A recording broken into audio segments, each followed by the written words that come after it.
So hello, what's up mga ka-lifestyle, magandang araw sa ating lahat. Welcome back again sa ating channel, Mark Lifestyle. So for today's video mga ka-lifestyle, let's talk about home credit.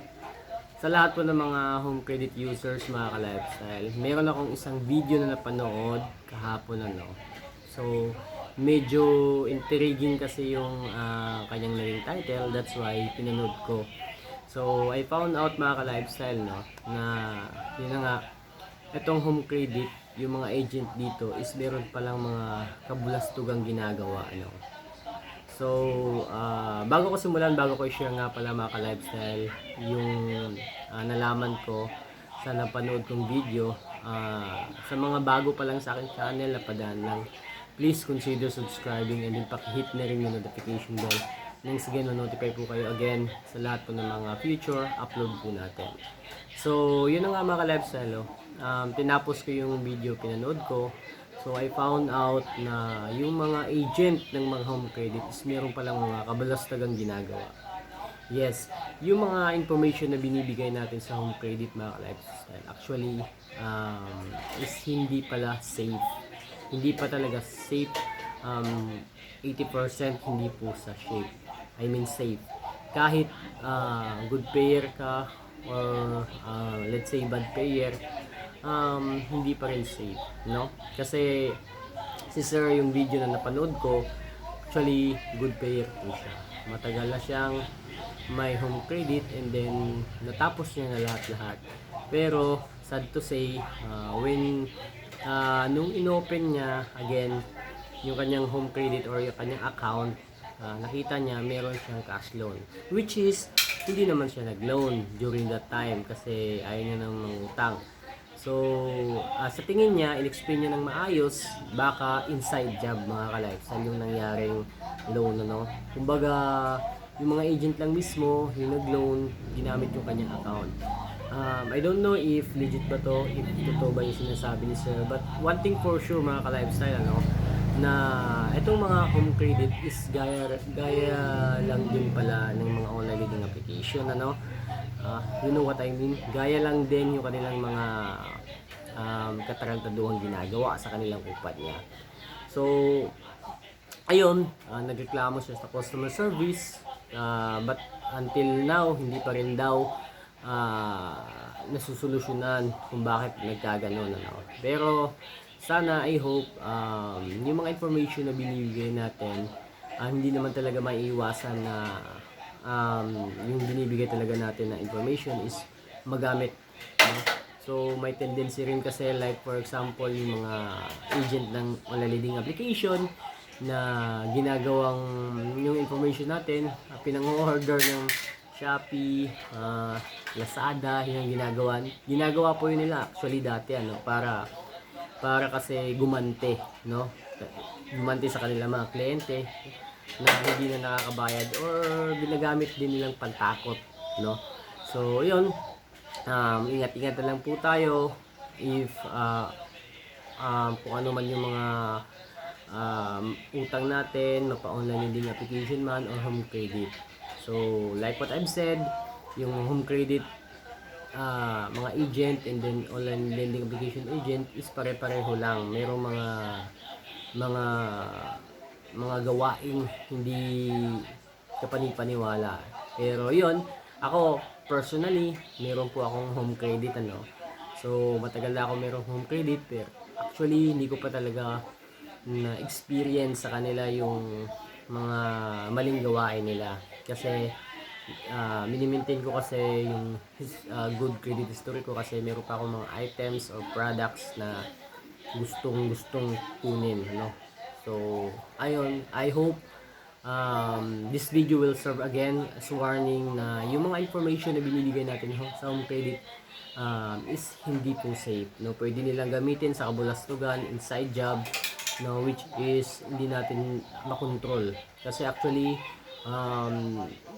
Actually, if ever na meron tayong home credit, possible na malimutan na natin, pero madali naman ma-recover yan through face scan, So, yung iba talaga is wala na, pinakalimutan na talaga yung home credit, without knowing na nagagamit na pala yung kanilang information, So again, this is only my opinion.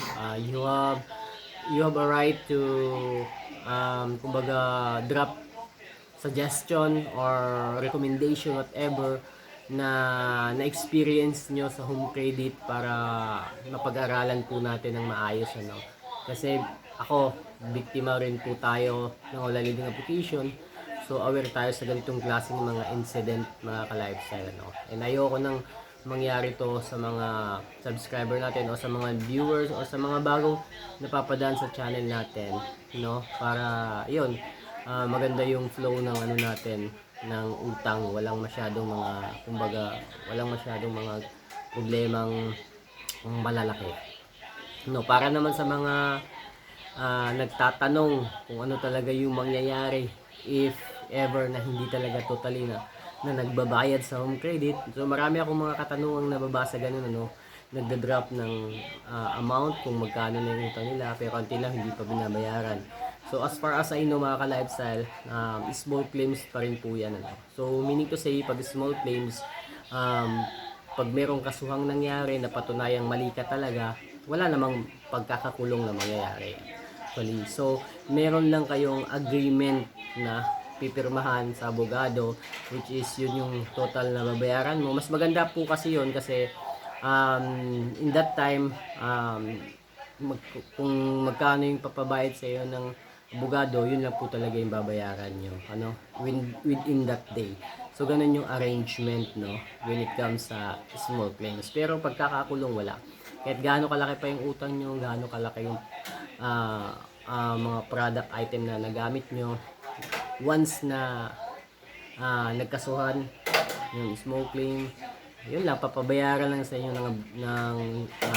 ng abogado, I mean ng hukuman. Yun lang, walang pagkakakulong. So wala kayong dapat ikatakot in the future, mga ka-lifestyle. Pero it doesn't mean na again maglulo na tayo then hindi na natin babayaran. So again, yung utang is responsibility pa rin natin yan in the other side, ano. So yun nga lang, meron talagang times na nagkakaproblema tayo na hindi natin inaasahan, hindi natin sinasadya. Pero yun kasi yung negative thinking kasi ng ibang agent, no, sinasadya na ng iba na hindi bayaran, naglulong. So hindi nila talaga alam yung other side kung bakit nagkaganon, hindi nakapagbayad yung kanilang kliyente, ano. Hindi naman sa lahat ng panahon, yung merong mga kliyente na balasubas, ano. So meron talagang mga pangyayari na hindi talaga inaasahang mangyari.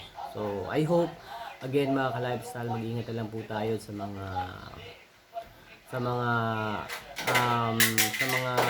ano tawag dun, sa mga plano natin sa life, no. I mean, yung mga plano natin mag-loan, mag-ingat na lang po tayo. Kung hindi naman talaga masyadong importante, like for example yung mga gamit, huwag na lang po tayo mag-loan sa home credit. Especially pag cash loan, no, kwarta, huwag na lang po tayong mag-loan ng ganitong klaseng mga bagay, ano. And then sa cash loan, marami rin naiinis, no.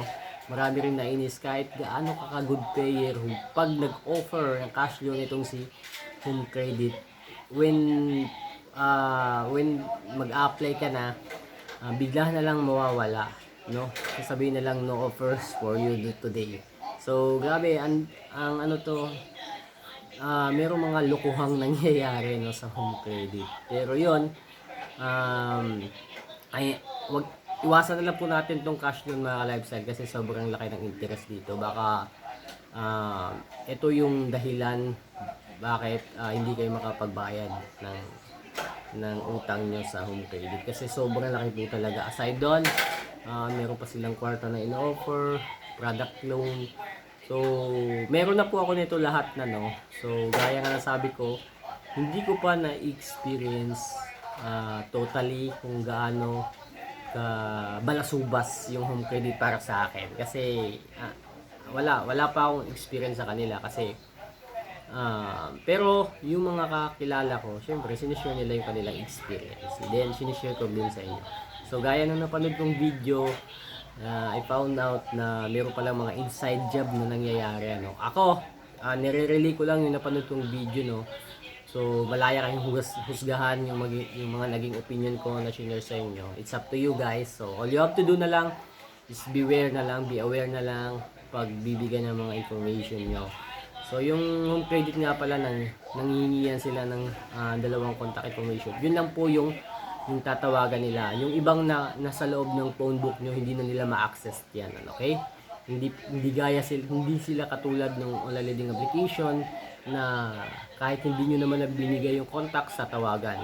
So, ito si home credit, yung dalawang information lang na binigay nyo, yun lang yung kukulitin nila, yun lang yung tatawagan nila araw-araw, no? Walang pinipiling oras din yung mga agent ng home credit.